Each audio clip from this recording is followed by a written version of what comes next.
Hi, everybody. My name is Burke. Hi everyone, my name is Simona, Hi, and Simona. today, hi Burke. Today I'm gonna teach Burke how to get started with GraphQL using Azure Functions. And in this very first part, we're gonna look at building an API using GraphQL. Absolutely. And if you're looking to get started with Azure Functions, we'll put a link in the description. But we're going to assume that you already know how to do that, or you've already clicked on that link. So we're going to start right from a Functions project. So, Simona, are you ready? I know nothing about GraphQL. Literally nothing about GraphQL. So this should be fun. Well, you're gonna love it, Burke, I'm sure. Excellent. All right. Shall we live share? Yeah, that's a great idea. All right. I'm going to go ahead and share my screen here with you as well. Okay. Let me start a live share session. Oops, focus. That's the join. Start. Oh, I gotta sign in. Yay. Move my browser over here. Ah. I guess I'll have to do the same, right? I think so, unless you're already signed in. All right. How come you have your panel on the right hand side? For Visual Studio Code? Yeah. Well, there's some thinking behind that. If I was to create, let me create a new folder, a new file here with some text over here. So actually, let's do, hopefully we need an index file in here. So let's do like a ton of text. When you have your sidebar on the right, it's supposed to be better for your eyes, because if we move this to the left, I think move sidebar, toggle sidebar position. When you collapse the sidebar, see how the text like jumps around? Like it's actually moving, and so your eye has to follow that. But if you put it on the right, see how the text doesn't move anymore? It's just completely still. That's awesome. And also, it doesn't, I always struggle with the fact that I don't see the entire text. So I think that this will give me a better, better idea. No, but there's some argument that your eyes read from left to right, so it's easier to have the sidebar on the left. I don't know if that's true or not, but I've had mine on the right for a while, and I like it. It's comfortable. I'm going to try it. All right. Should I create a new Azure function? What should I do? Yeah, you should first share your link for the live share session. That's right. Thank you. Participants. Am I sharing? Invite participants. Yeah, I am. Okay. So let me copy this. Chats. I always have the hardest time finding the chat window in Zoom. If you look at the... There it is. It's under more. I got it. Okay. All right. Incoming. Awesome. All right. You want to join? I don't know. Please. Do you want to learn GraphQL? Yes, please. I do want to learn GraphQL. Okay. Cool. So the first thing that we want to do is create an Azure function using the Azure Functions extension. You're actually in my live share session twice. Okay. Yeah, let's do that. So I'll go to let me close some of these, hide app service. Let's hide storage. We'll hide Cosmos DB. All right, so we're in the functions extension. I'm going to create a new function here with this icon. Perfect. I think I have to select there we go. All right, we'll do it in the current folder, JavaScript. That sounds about right. And I'll go ahead and create a new function too. Yeah. Okay. What kind of trigger? So this has to be, because we're creating an API, this has to be an HTTP trigger. GraphQL works over HTTP as well. Okay. And let's name it voting app. Like this? Yep. Okay. Anonymous sounds good. Okay, and you do have the newer version of functions where we're using async wait. Yay! Okay, so now in order to create or to get started with GraphQL, we actually need to import the GraphQL package. And that means that we have to initialize a package.json file. Ah, okay. Hold on. Let me share my terminal with you. Can you see it? Yeah. Oh, okay. All right. So npm init, and here's a cool trick. If you do -y, you don't have to answer any questions. That's amazing. I know, Elijah I Manor don't taught me have to that. do enter anymore. Right? So you can it just does it. So there we go. That's Okay. cool. Okay, so now we run npm install GraphQL. GraphQL, just like that. Yep. How come you don't have to do this anymore? Do you know?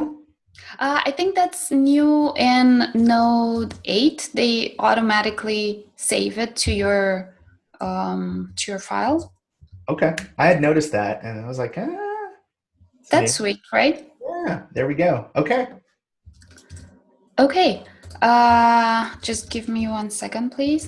Sure. So we've installed the GraphQL package, but like before we dive into this, do you even know what GraphQL is? I know marginal bit. I basically, what I know about GraphQL is that you send it this basically request that looks kind of like JSON. It's like JSON, but with just the properties, not the values.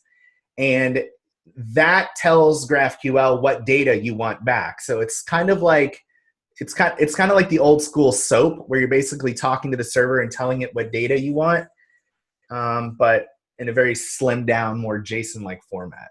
That's what My heart died a little bit when you said it's kind of like SOAP. Well, for everybody that's old like me, we remember SOAP very, very well. And yeah, but I mean, it should be like a linear progression where we've moved from SOAP to REST and now to GraphQL. But what you're saying is that we're going down, we're going back to... We've made a circle. We've actually gone back. We're back to the start. No, I think you're right. I don't know. From what I know about GraphQL, it's kind of like it's taken the good concepts from SOAP, which was not all bad, and then gotten rid of the stuff that wasn't good. And so now we have something that's not quite like that, but some of the concepts are different, which is very yeah. No, you're actually right. I mean, I guess that the most important part is the fact that we get to request only the data that we need, and that comes with tons of benefits.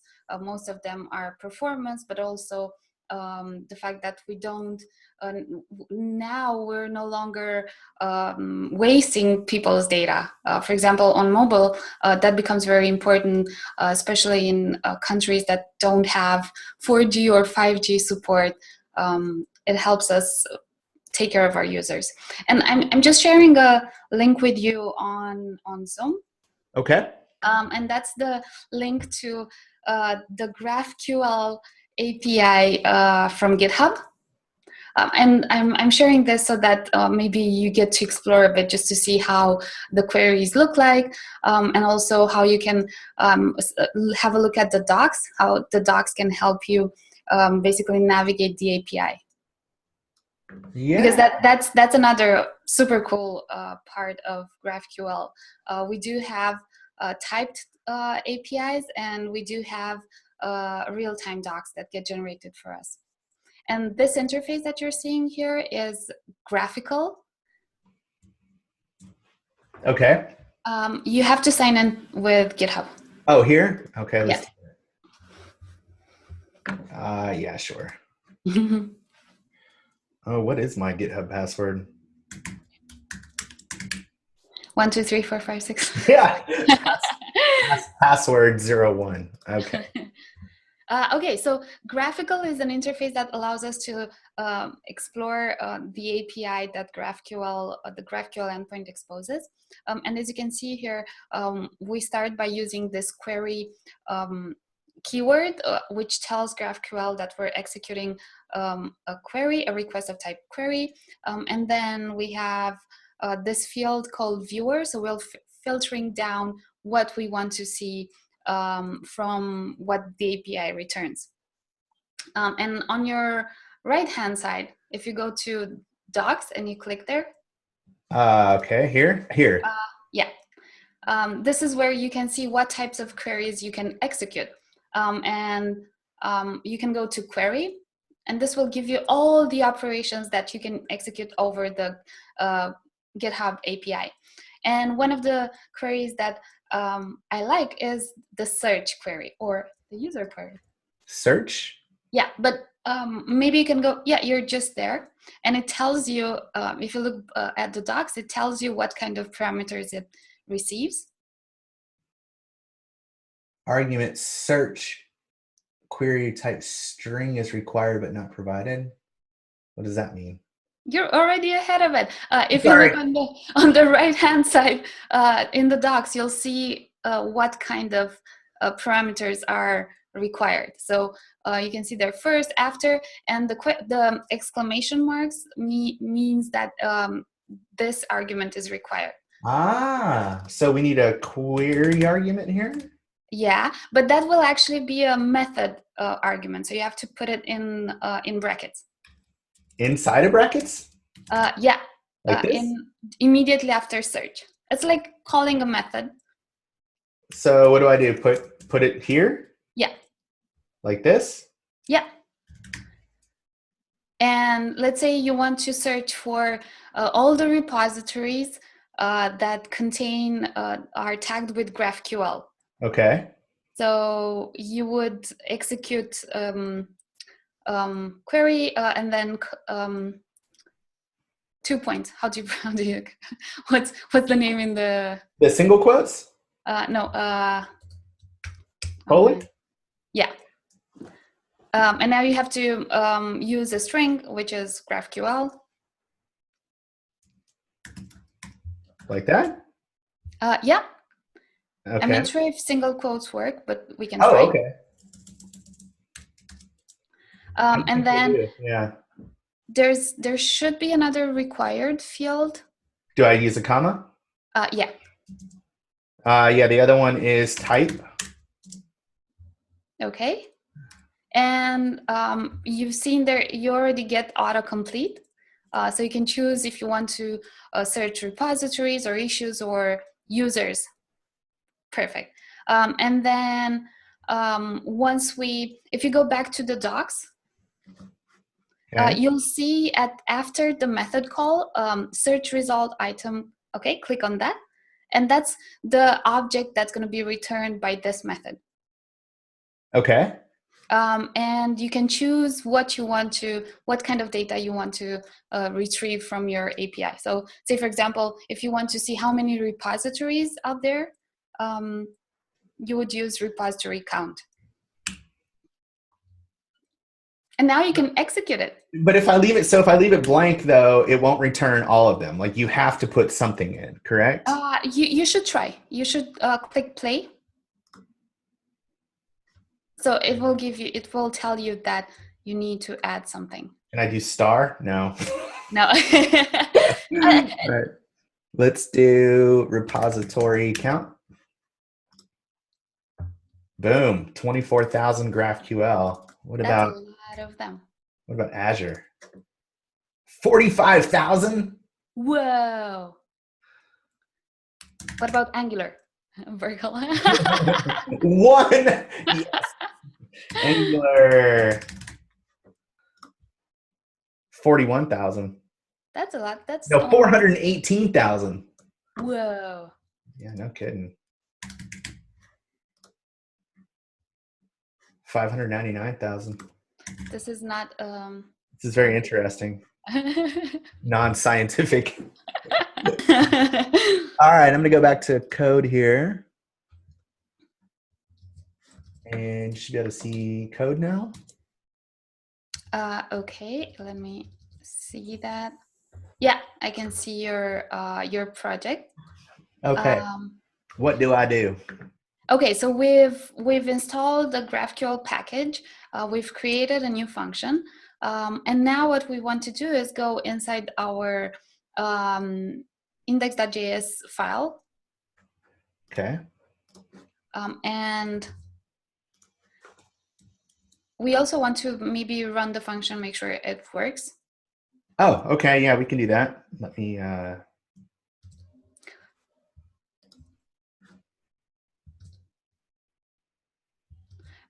If you want to share the VS Code screen as well, you're currently sharing only your browser window. Oh, I thought I switched it over. Let me share. Oh, yeah, it sure is. You're right. Let me try that again. Is it sharing now? Yeah. Sharing VS Code now? Yeah, it should be. Yeah. Okay.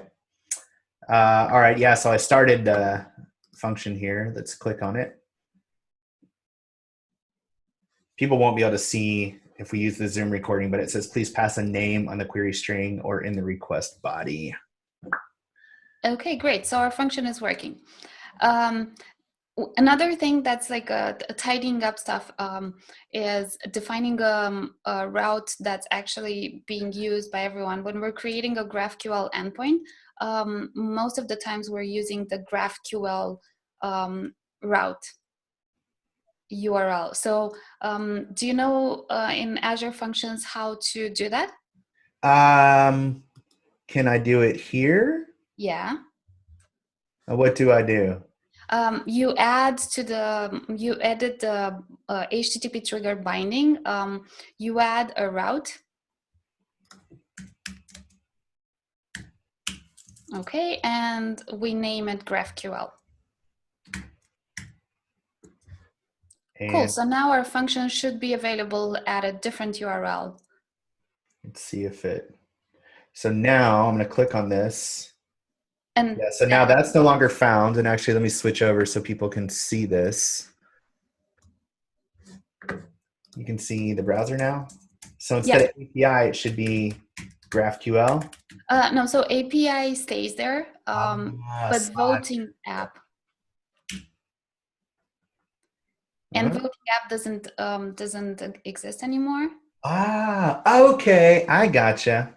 Fantastic. All right, perfect. Okay. Right. So the next thing that we want to do is basically define how start building our endpoint. And we're going to start building our endpoint by defining the schema for our endpoint.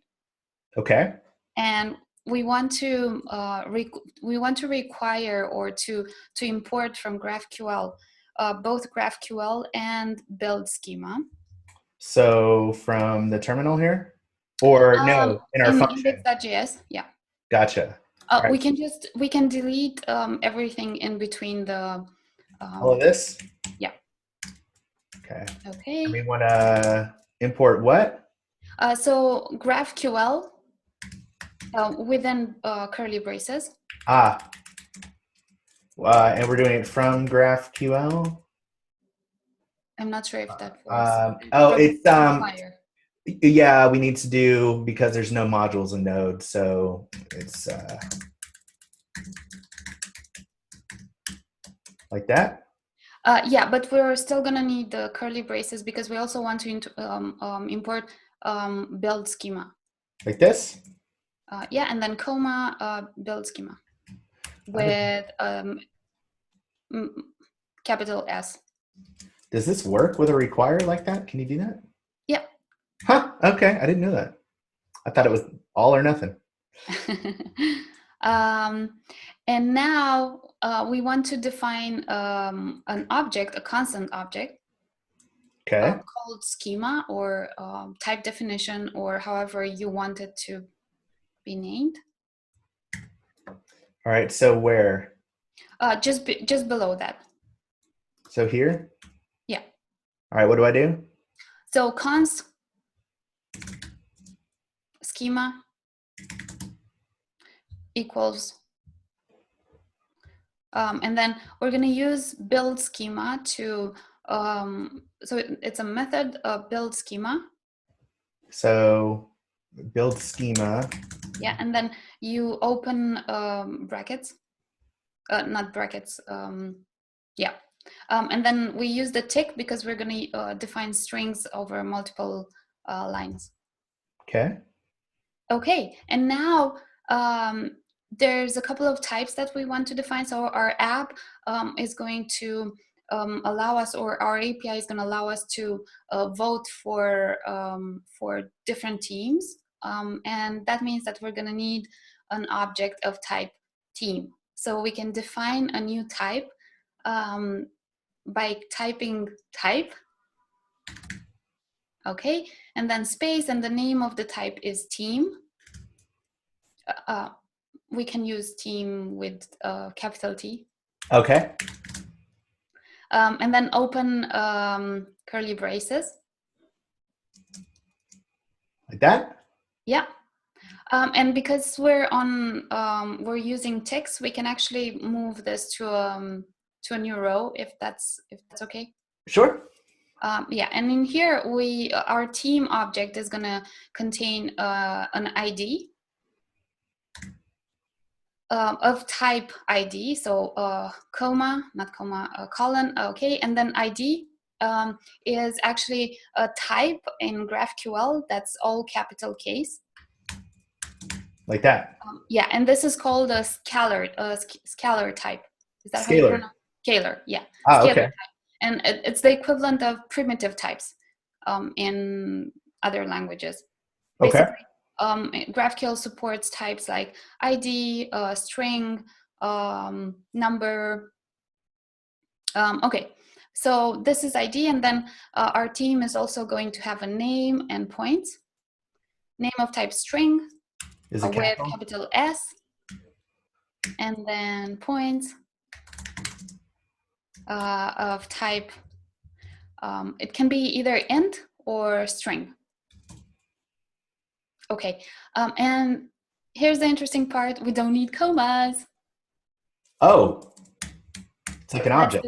Okay. Yeah. And then this is our team object.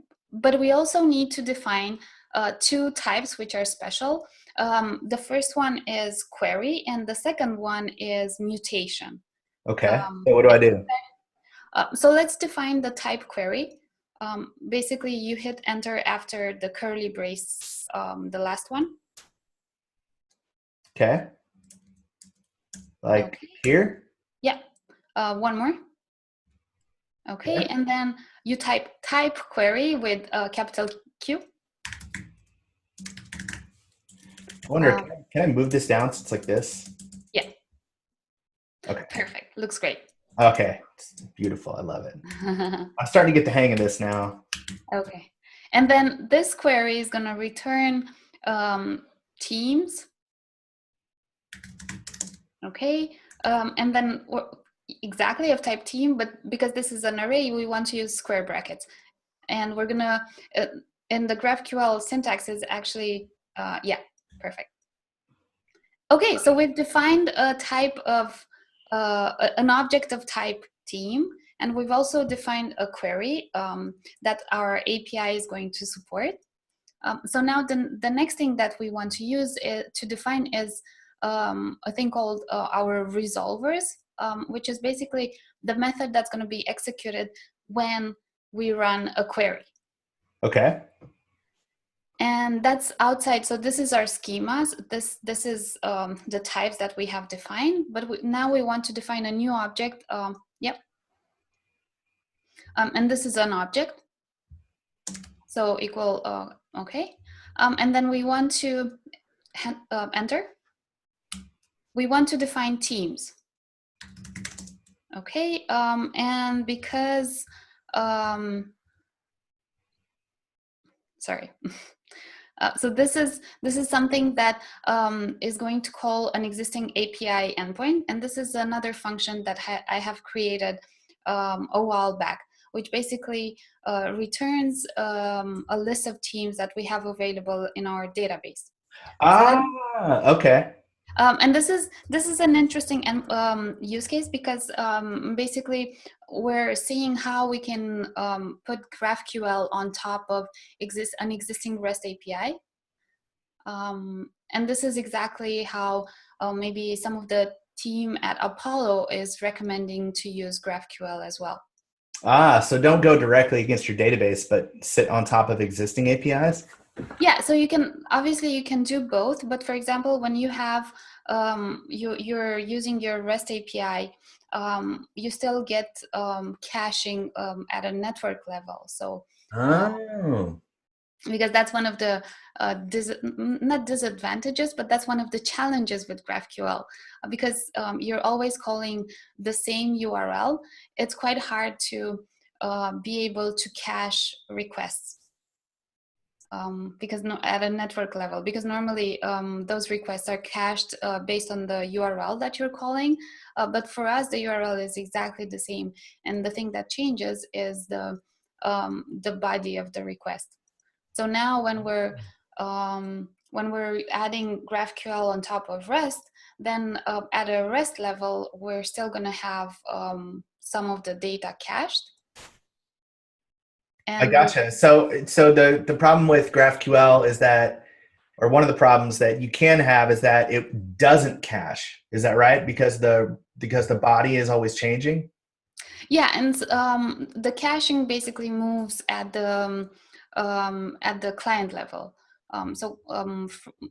Libraries like Apollo client will actually make it easier for us to cache data at a client level.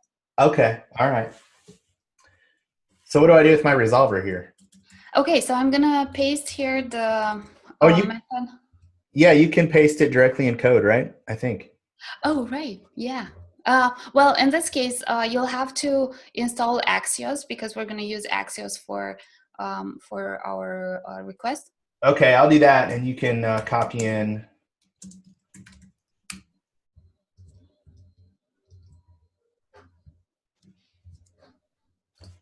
And then,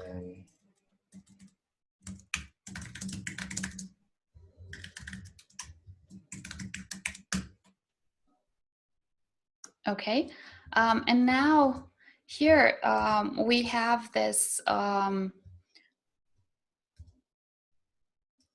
this URL that we need to use to make the request. okay.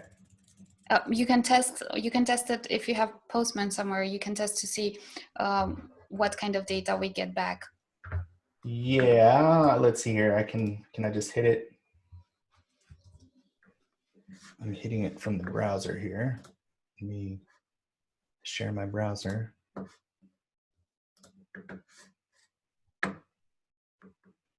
Still warming up. Yeah, and this is a function that's calling accessing data that I have saved in Cosmos DB. Okay, so there we are. That's what our response looks like. Perfect. We have two teams, a red team and a green team, and as you can see, the green team is definitely winning. Yeah, I'm on the green team. I'm on the green team as well. Okay. Okay, so now we need to actually go ahead and make the request. And we can do that with, do you want me to write that? Sure. Okay, so this is gonna return our data, and we want to run axios.get on this URL. And we also want to handle the promise. And this method will receive,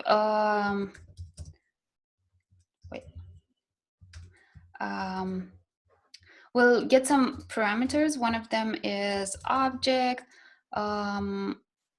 arguments, and context. And all of these come from GraphQL. So this is arguments that GraphQL are going to pass into our resolvers when they call it. Could we do that? Would that work? We can try, but this is All right, well, let's leave it like this, and then we'll go back and see if it does. I'm interested as to whether or not we can just async that up there. okay. Does it? So it has to be like that. It has to be as a property. It can't be as a function. It has to be a property. Ah, okay. And here we're gonna return the rest.data. And this should call our function and retrieve the data. And did you highlight everything? Oh, there we go. Okay. I think I might have, just for formatting, I think. It keeps, hold on, let me turn off Prettier. Prettier is messing everything up at the moment. Let's bring this back here. I don't like the way it's formatting up here either. I don't know what's wrong with Prettier at the moment. Okay. Why is it doing that? Why is it bumping out my, when I save like that? That is so weird. Format on save is,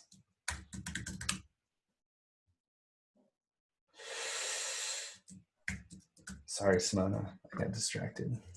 No worries.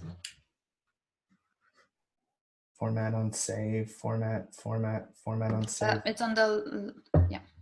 Turned off. Why is it changing my, look at that. It bumps it out. Is it because of mine? I don't know. Does live sharing share VS Code? It shares the context. Yeah. What's your spaces, your tab set at? 2 or 4?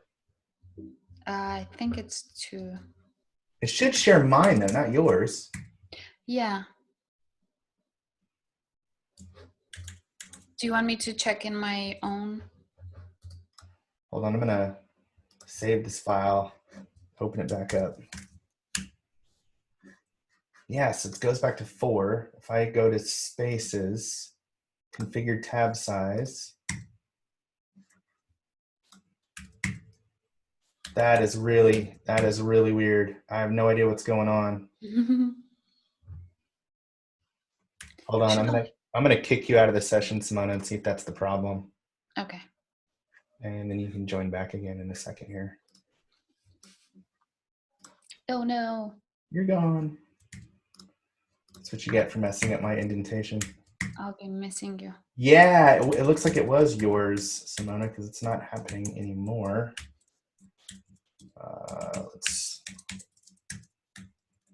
That's interesting. Yeah, no, that's very interesting. Let me go back to Prettier. Toggle format on save.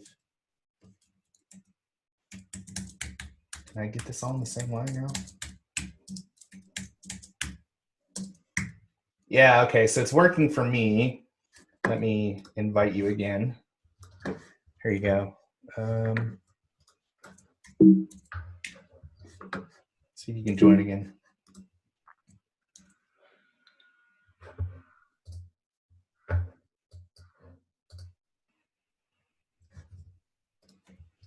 This is weird. I clicked on the link and it doesn't open the session for me.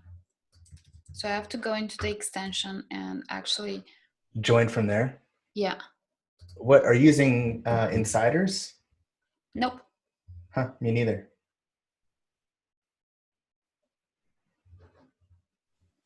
While you're doing that, I'm gonna go to the git ignore and add in a node modules so that my number over here goes down. There we go. Okay. Are you back yet? You're not back yet. Almost there. It's loading. Okay.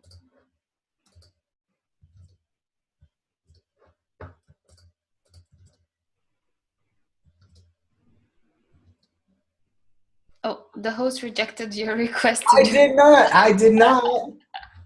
That's a lie. Let me start a new session. I just screenshotted it. VS Live Share lies to you. All right, try this URL, Simona. Let's try this one. It's a new one. Okay. It's a better one. It's the best one. And while we're at it, I'm going to share my server with you so you can hit this endpoint yourself. We're at running at, what is our,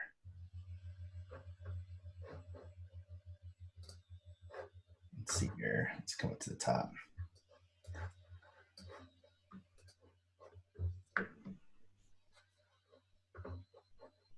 Oh, I can't find the URL anymore. What is it, 8081? What is the URL for Functions apps? It should be in your browser, I think. I think I'd close that tab. Localhost 7071, I think. 7071, that's right. Accept. All right, here you are. Thank you. And I will share port 7071 with you so that you can access my function as well. Wow, that's insane. I didn't know you can do that. I know, isn't that's crazy. You can even share databases. So if you have like a Mongo database, you can share it. Sorry, I got distracted. I saw it ran down here. I saw you hit the URL. I know it's nuts that you can share your local host. I love it. Okay. So you can share your database as well. Yeah. So like you could share if I did a new shared server and I did 2017-71 or whatever MongoDB is, and then shared that with you, you could connect directly to my MongoDB instance. Any TCP process. Okay, even though that's not related to your VS Code in any way. Correct. That's awesome. That's really yeah, it's pretty cool. Yeah. Okay. Okay, so we have defined a resolver, which is Teams, which will allow us to query Teams. And then what we want to do now is call GraphQL. And we can do that in our function. Okay. Call GraphQL and then parentheses. So GraphQL. Yeah. And this will receive a series of parameters. The first one is our schema that we've defined earlier. Okay, and then our query, which in this case, it will be, let's start with request.body. And then the next thing that we want to share is our resolver. Okay. Okay, and then from here, this is a promise. So we .then, and we want to get the response. Yeah, and then from here, maybe use the fat arrow and set the body of the context response object to response. Is it no way? It's context.res. I think. Yeah, that's correct. And then body, and then response. Just like that. Yeah, and actually, probably the shorthand notation would have worked here as well. But the thing is that what's the shorthand notation? So instead of using instead of using the parentheses, the curly braces, we don't need them. We shouldn't be needing them. On the res here? No, on the upper. Oh, here. Yeah. Oh yeah, look at that. Yeah. And then we also want all sorts of new stuff. Yay! We also want to await on this promise to be resolved. So we want to say. Await. Okay, and now I'm nervous because it's time to test it. Do you have Postman? I have Postman. Perfect. We want to be using Postman. All right, I'm going to pull it up here. And what's 7071, right? So do you want to share that? Let me share Postman. So I got a bunch of old, don't save. All right, let's do localhost 7071. But ours is called GraphQL. Boom, hit it with no parameters. It's a get with no parameters. All right, what do I do? So this has to be a post because Okay. we want to send a body. Okay, and this is going to be raw, just text. That's fine. Oh, text. Okay. Yeah. And we want to start by saying that this is going to be a query.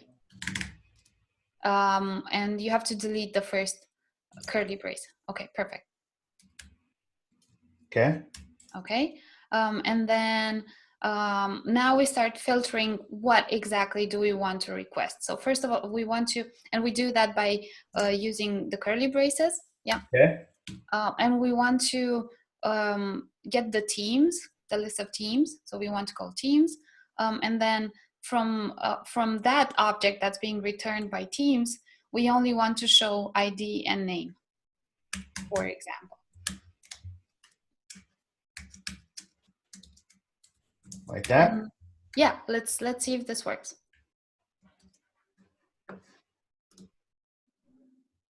Hey!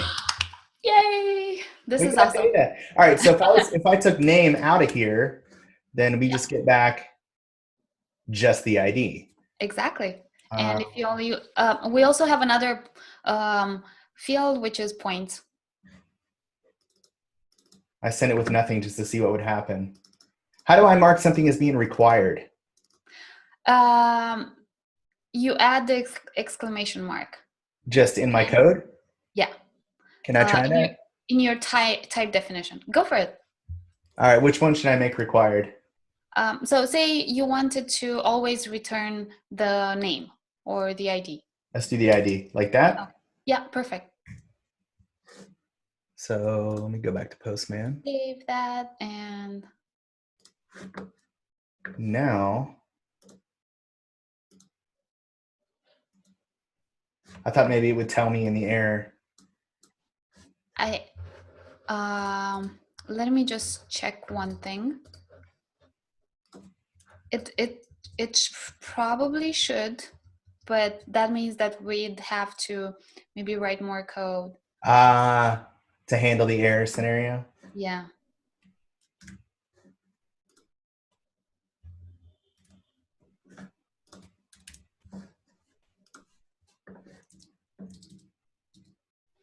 Because we're using the pretty raw version of GraphQL, which is the GraphQL JavaScript. Normally, we'd want to maybe use something like Apollo server or Apollo GraphQL or GraphQL Express or something. And that would give you some of the helper functions where if a field is marked as required, it will return the correct error message, but we're using the raw thing. And that doesn't help us a lot with many of the things that. Gotcha. Yeah. Okay. Okay, so the next thing that we might want to do is add a mutation to this application. And a query is basically our, we're using a query to read data. So we're using it, it's almost like our GET request from a REST API point of view. And then a mutation is like a post or a put, where we're basically editing data, or we're updating data, or we're creating items in our backend. Okay. So those are the two things, queries and mutations. And queries are used to read data and mutations to update data. So now we want to, we actually have to define the mutation just like we defined query inside our schema. Okay. So it will be type mutation as opposed to type query. With capital M, I betcha. Yeah. Okay. And then in here, we want to define maybe the method, the name of the method, like for example, increment points, because we want to be able to vote for a team. And one of the things that we're going to need when we want to increment points is the team ID, and that's going to be as a parameter, yeah. And this is going to be of type ID. And let's make it required. And this is going to return an object of type team. Where do I do that? So we're telling, just like in query, we said that we're returning an array of team. Now we want to do colon Ah, like this? without the curly braces. Oh, so like this. Colon, yeah.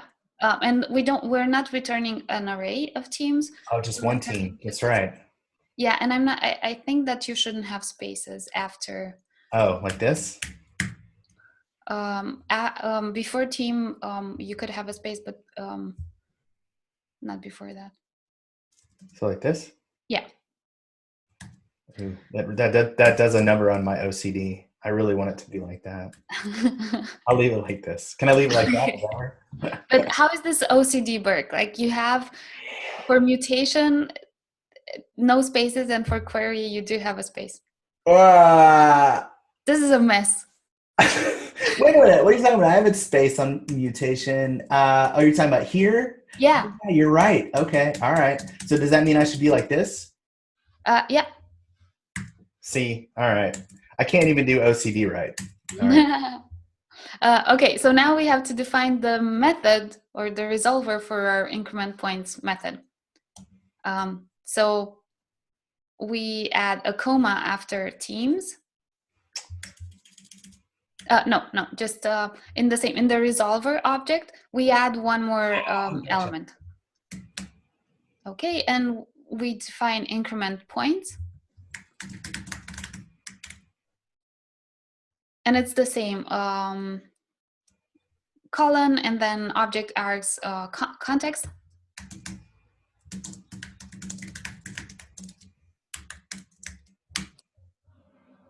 And you can just copy what do you have. Here? Yeah. And I'm going to replace the URL here. So one thing to note here, this was actually a choice.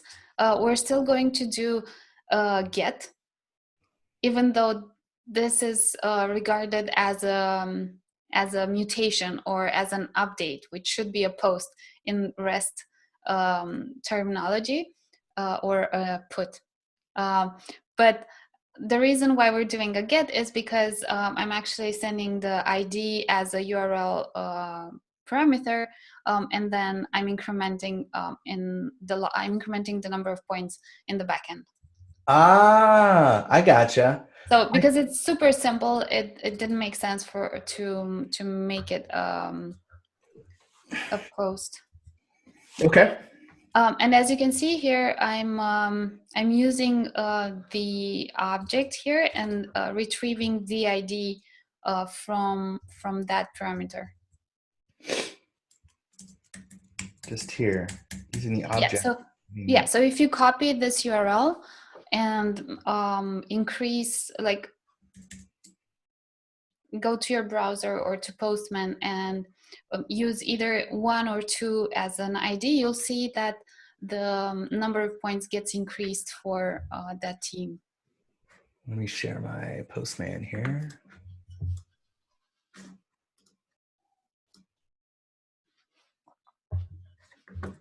Yep. So now the points is 11,873, 74, 75, 76. But wait, Burke, you said that you're with Team Green. Oh, that's right. Let's do it.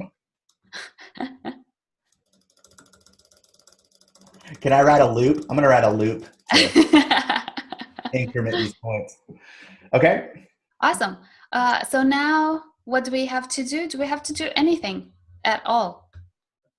I don't think so. I mean, it was automatically saved, so we should be able to run the same endpoint.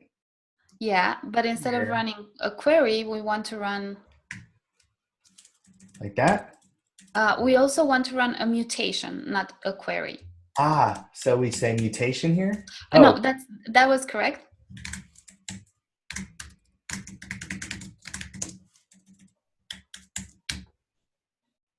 And then how do I pass in the ID? Yeah, exactly. You say ID 1. Like this? Yeah. Let's see if that works.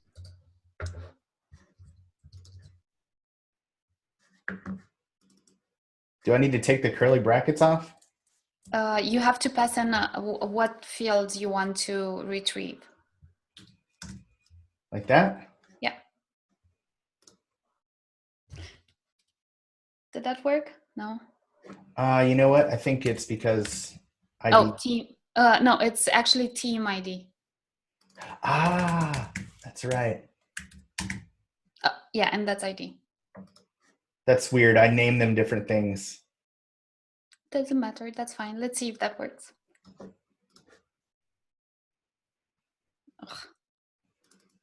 Did that work? Let's see here. No, it didn't. It didn't. Got 79.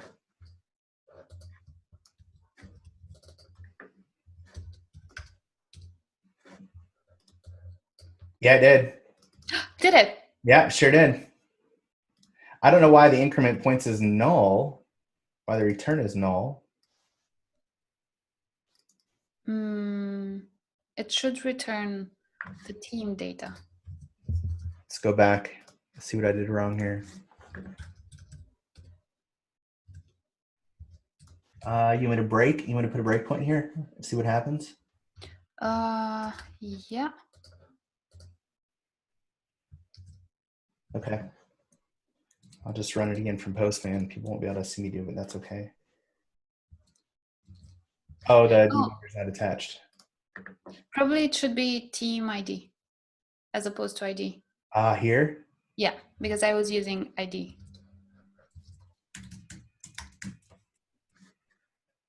You know what? I want to change this because I don't like team ID, and I know that if you don't get on naming early, it will come back to get you. All right, I'm going to save all that and then go back here. What? Go back to Postman.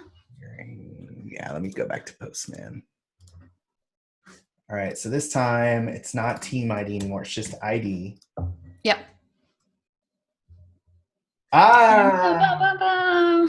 There we go. Happiness. So if I put name here, I get both back.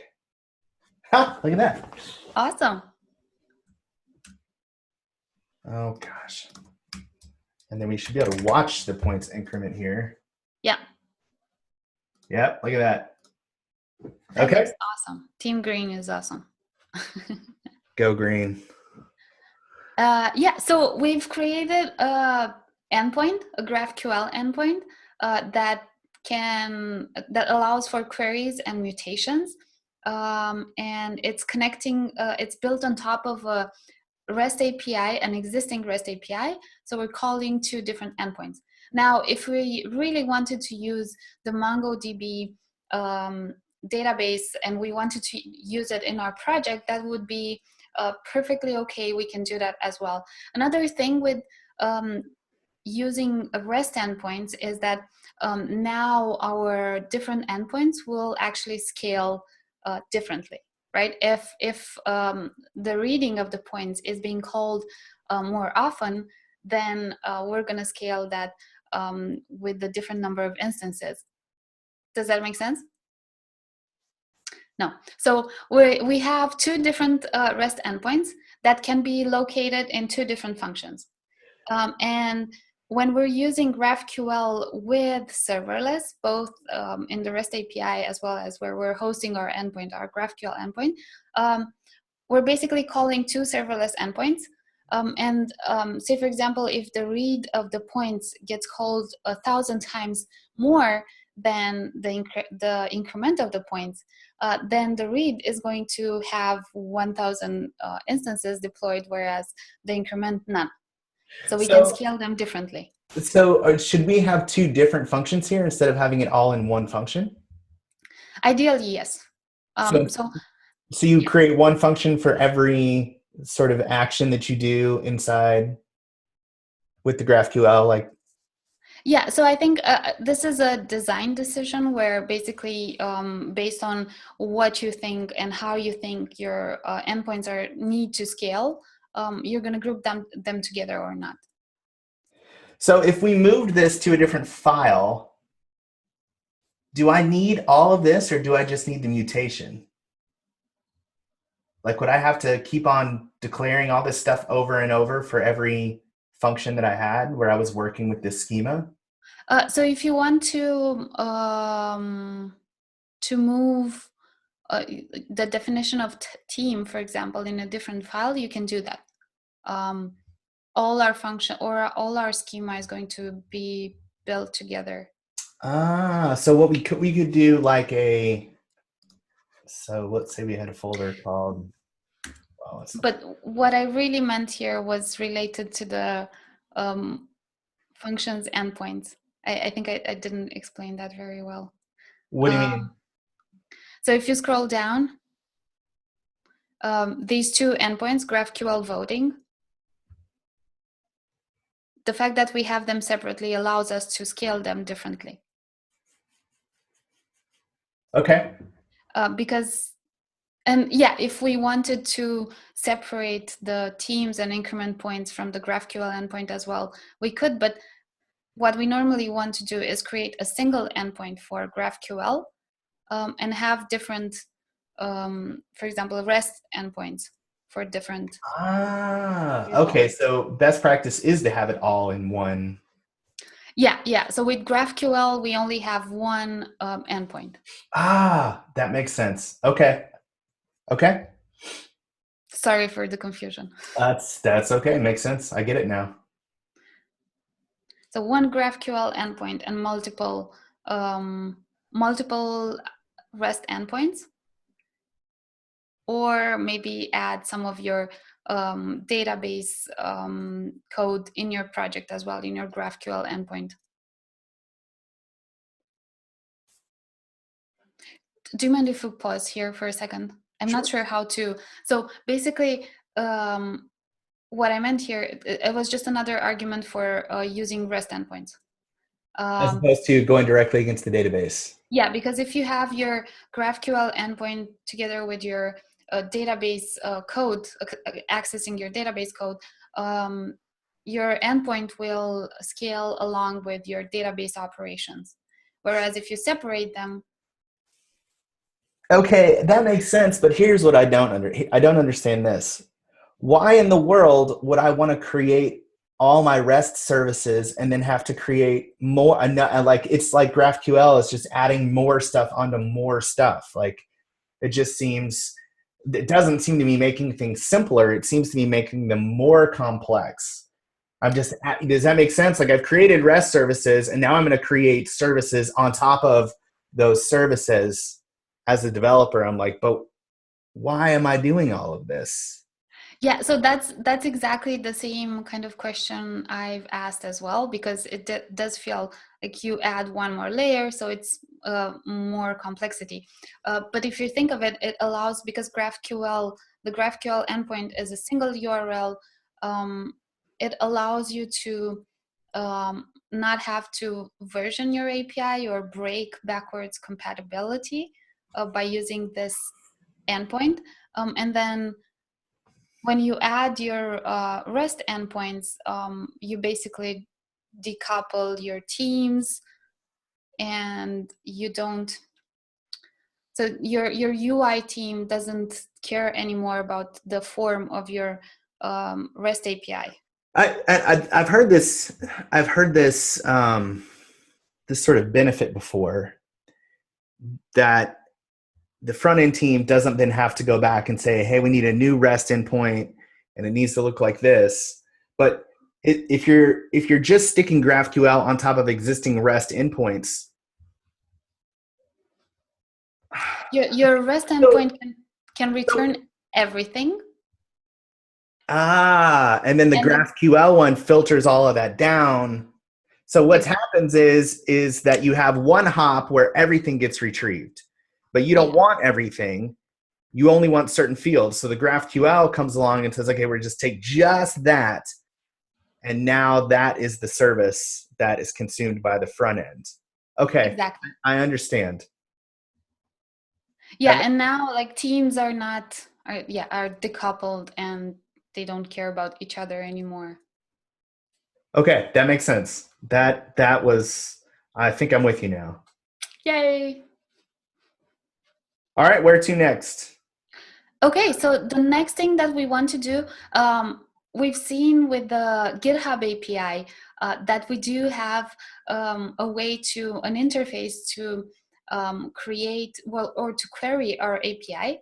So what we're going to do next is add Graphical in a function on Azure. Okay. And then the next step is create a React application that will connect to our backend using a Apollo client. But those are the next two parts, right? Yeah. And the middle one is actually going to be very short, but still it's interesting to see how you can deploy your own graphical endpoint. Okay. You want to do them now, or should we? I think maybe next week. Next week?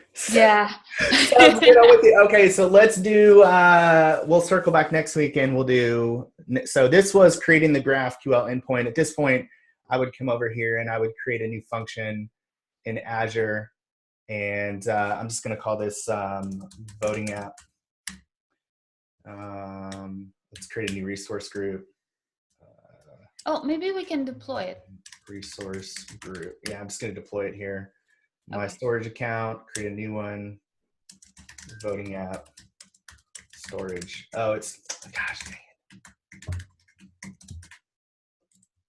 Voting app, storage account. Put it in East US. That's closest to me. So now we're going to be able to call this endpoint from Postman as well. Yes, now we're going live. Yeah. Do it live. Woohoo!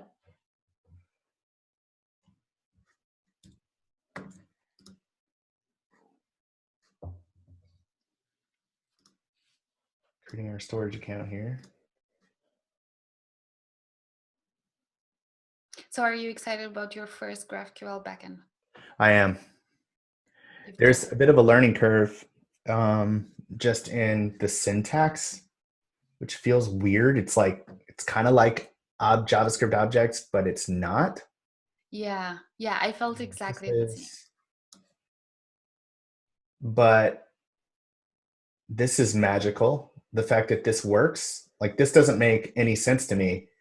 It returns all the data, but the thing is smart enough to know how to pull it out. I guess that's done here. I guess the resolver is what pulls it out, right?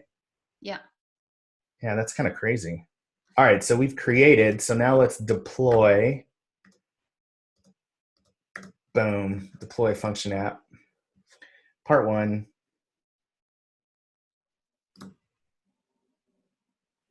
Are you sure? Yes, please. Oh, interesting. So you did create a new function before deploying. What I normally do is I click the deploy button and that prompts me all the questions that you've answered. Here's our status. I didn't know you could do that. Another cool thing about GraphQL that I really loved was that if, for example, we have a nested object, say, for example, we have teams, well, or the example that we had earlier, which was person and children. And children is our nested object. Okay. Let's see if this URL is actually not correct. Yeah, I have to pull out and put GraphQL in, right? Yeah. Hold on, I'll share my screen here. Sorry, what were you saying, Simona? Yeah, so I was saying that if we have a nested object and we're making different database queries to retrieve those, so you have a person and then we have a list of children. If you're not querying or asking for the children field to be returned, then it's not going to query the database at all. Huh. As opposed to, it's just way more efficient. It's so weird that I'm trying to think how we've been solving these problems in the past. Because I didn't send anything. Yeah, you have to send the body. Maybe you can just copy the URL and paste it in your other request. This one here. Yeah. Okay. Can I do this? You can just copy the URL and paste it here. Oh, That would be easier. As opposed to, yeah, clicking post and. Yeah. Boom. Score. Look at that. It's And in the again, if I wanted to get fields, I would do query, and then I would do teams. Is there a colon? No, there's no colons. Right? Yeah, that's correct. And then inside of here, whatever fields I wanted back, like maybe just the ID. Yeah. Yeah, look at that. Yay. Nice. All right, we are no commas. See that the syntax is awkward. But I'm getting it. Okay. We're live. I've created my first GraphQL endpoint, and I'm gonna go update my resume, ask for a raise. Congratulations, Burke. I'm gonna, yeah. All right. Thanks, Simona. I'll see you for part 2. See you soon, Burke. Thank you. Bye. Bye.